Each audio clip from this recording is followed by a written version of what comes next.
Alerte au checkpoint 19.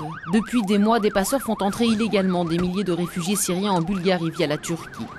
Ivan Ivanov tente quotidiennement de les arrêter. Le chef du poste de contrôle surveille la frontière côté bulgare depuis 13 ans et son équipe a été renforcée. Le gouvernement bulgare a massivement augmenté les effectifs de la police aux frontières.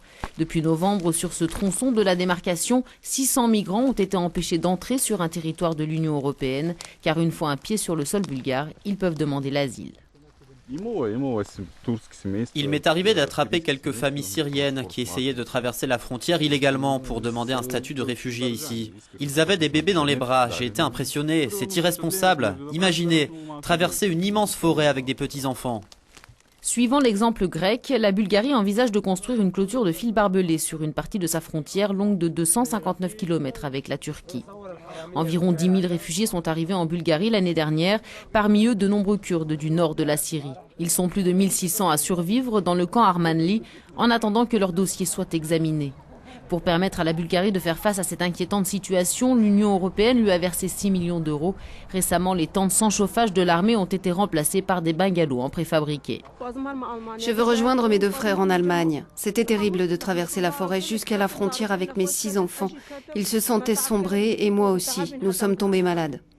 Certaines familles sont originaires de la ville syrienne de Ras Al Ain. C'est le cas de Hassan.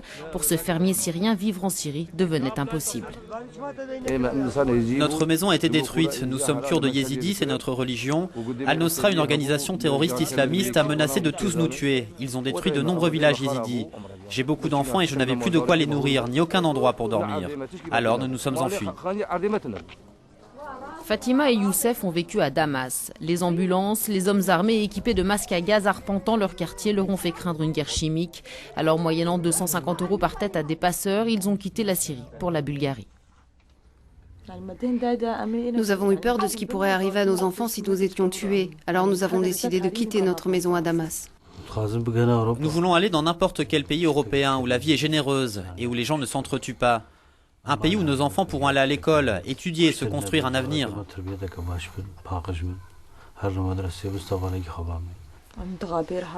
Nous avons traversé l'épaisse forêt en portant nos enfants. Mon frère nous a aidés jusqu'à la frontière, puis la police est venue nous chercher. Mohamed a étudié l'ingénierie pétrochimique à Homs. Un jour, alors qu'il voyageait en autocar, il est tombé dans une embuscade. Il se souvient encore des ordres et des menaces de mort proférées par les islamistes. Les 17 étudiants kurdes restaient ici. Et des terroristes ont dit ensuite, nous allons couper 2 têtes. Un autre a dit, je vais vous trancher le cou. Ils avaient des épées tranchantes. Obtenir une autorisation d'accès au centre de contrôle des frontières n'a pas été facile. La zone est protégée par des équipements sophistiqués de surveillance, une sécurité maximale renforcée par la présence de l'Agence européenne de surveillance des frontières, Frontex. L'inspecteur Dinko Ivanov nous emmène directement à la frontière. Il existe une voie légale pour les réfugiés. Au lieu de passer clandestinement, ils peuvent se présenter avec leurs papiers au poste frontière de Kapitan Andreevo, principal point de passage avec la Turquie, et demander l'asile ou tout autre statut de protection humanitaire. S'ils sont vraiment en danger dans leur pays d'origine, cette protection leur sera accordée.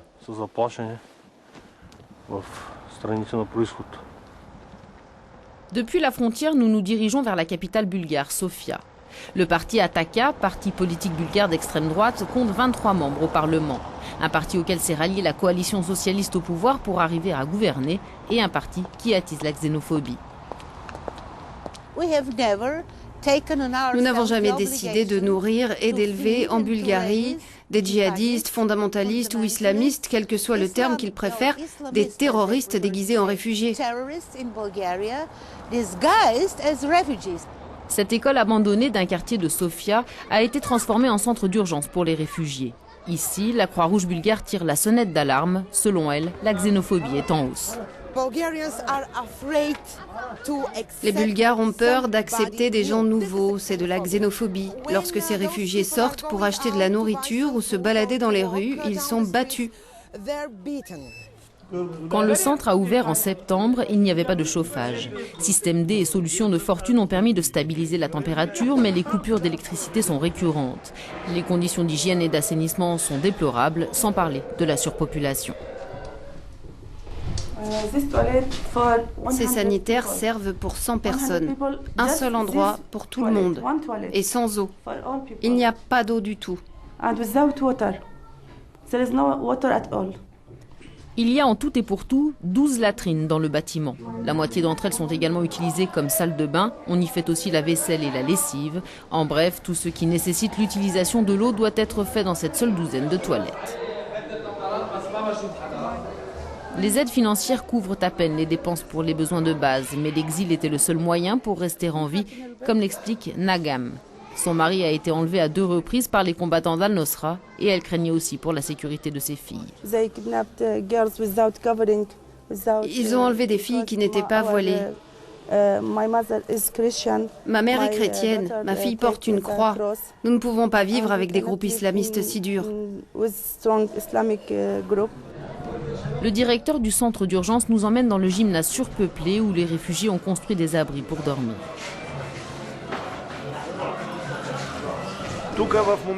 Les hommes vivent ici, dans cette cabane. Les femmes et les enfants restent là-bas. Vous voyez les cadres de lit? Ils les utilisent pour sécher leurs vêtements. Ils ont utilisé de la toile, des couvertures et des cordes pour construire ces abris tout autour. La plupart des réfugiés syriens, comme ce groupe venu d'Alep, ne veulent pas rester en Bulgarie. L'écrasante majorité d'entre eux rêvent de l'Allemagne, surtout de quitter ce qu'ils appellent les sinistres centres bulgares. Nous habitons de petites cabanes faites de nos propres mains. Nous dormons et vivons ici. 9 personnes ensemble. Nous n'avons pas de droits. Nous venons d'obtenir un morceau de pain par semaine et quelques petits dons de charité. J'ai échappé à la guerre et je pensais venir en Europe pour trouver une région développée. J'aurais mieux fait d'aller en Somalie. Omar nous montre la photo de son fils, un cliché pris à la belle époque, dit-il. Il est sans nouvelles de son garçon de 12 ans et le cherche désespérément. L'année dernière, le gouvernement bulgare n'a pas été en mesure de faire face à l'afflux soudain d'immigrés clandestins. Les Nations Unies, l'Union européenne et les ONG ont décidé d'intervenir, notamment Médecins sans frontières. MSF intervient ici pour répondre à une situation d'urgence. Je pense que notre présence ici prouve qu'il y a un réel problème.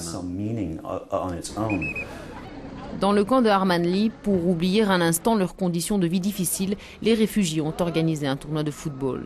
Les mauvaises conditions dans les camps bulgares ont soulevé un tollé international qui a poussé les autorités à accélérer la rénovation des baraquements militaires délabrés. Amar est musicien, il animait des mariages pour gagner sa vie. Pour payer les passeurs, il a tout vendu. Ils m'ont demandé 8 000 € pour m'emmener en Allemagne via la Turquie. Mais j'ai été arrêté ici en Bulgarie, alors j'ai refusé de payer. Nous nous sommes disputés, je leur ai finalement donné 4 000 €. Mais je veux encore aller en Allemagne. Si les réfugiés syriens suivent des cours d'anglais, ils vont aussi devoir apprendre le bulgare. Car si le statut humanitaire bulgare leur permet de rester en Bulgarie, ils ne les autorisent pas à se rendre en Allemagne ou dans un autre État membre de l'Union européenne.